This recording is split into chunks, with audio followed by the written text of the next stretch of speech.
What's the funniest thing you've received in a care package? Iraq, 2008. My grandmother had been sending me packages every month. Cookies, jerky, magazines, the usual stuff. But the August package was different. Way heavier than normal. I opened it in front of my entire squad. First layer looked normal. Cookies, some candy, a couple magazines. But underneath was something wrapped in about 10 layers of bubble wrap and duct tape. My grandmother wasn't taking any chances with whatever this was. I unwrapped it slowly. The guys were gathered around like it was Christmas morning. Finally got to the center and pulled out a full-sized ceramic garden gnome. Bright red hat, blue jacket, fishing pole in his hands. A card taped to his head read, "This is Gerald. He's your battle buddy now." The entire tent erupted in laughter, but it got better. My grandmother had included a 3-page typed letter explaining Gerald's mission.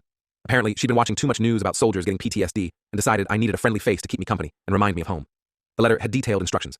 Gerald needed to be positioned so he could keep watch over our area. She'd researched military tactics online and determined that a garden gnome would provide excellent camouflage in desert environments because the enemy would never suspect garden decor.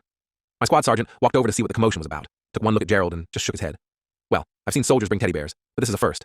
What's his rank?" Without missing a beat, I said, "He's a specialist sergeant. Specializes in morale and perimeter security. Fair enough. Find him a spot." So, we did.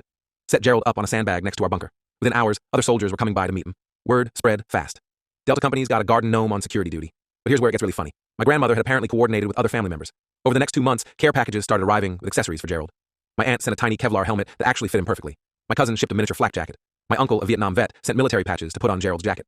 Gerald became the unofficial mascot of our FABE. Soldiers would pose for pictures with him before patrols. New guys had to be introduced to Gerald as part of their orientation. The base photographer even included him in official unit photos. The best part came during a surprise inspection by a visiting colonel. This full bird walks into our area, stops dead in his tracks when he sees Gerald in full military gear standing guard. Doesn't say anything for a full 30 seconds. Just stares. Finally asks, "Soldier, why is there a guard and gnome in combat gear at your position?" My squad leader, completely serious, responds, "Sir, that's Specialist Gerald. He's been assigned to morale, operations, and perimeter observation." His grandmother wrote a letter confirming his deployment. The colonel actually read the letter. All 3 pages started chuckling halfway through. By the end, he was laughing so hard he had to sit down. "This is the best psychological operations brief I've read in 20 years, he said. "Gerald's doing important work here. Carry on." Gerald deployed with us for 15 months, never missed a day of duty. Survived 2 mortar attacks and a sandstorm that lasted 3 days. When we rotated home, there was serious discussion about Gerald's next assignment. My grandmother solved the problem. She'd already ordered 6 more gnomes, 1 for each soldier in my squad. Gerald's trained them well, her letter explained. They're ready for deployment. Those gnomes are now scattered across military bases worldwide. I still get updates. Gerald Jr. is currently serving in Afghanistan. Gerald A. just finished a tour in South Korea. Gerald IV is stationed in Germany, apparently learning the local customs. My grandmother passed away 2 years ago. At her funeral, 6 active duty soldiers showed up in dress blues, each carrying a garden gnome. We buried her with Gerald Sr., who earned an honorable retirement after completing his service.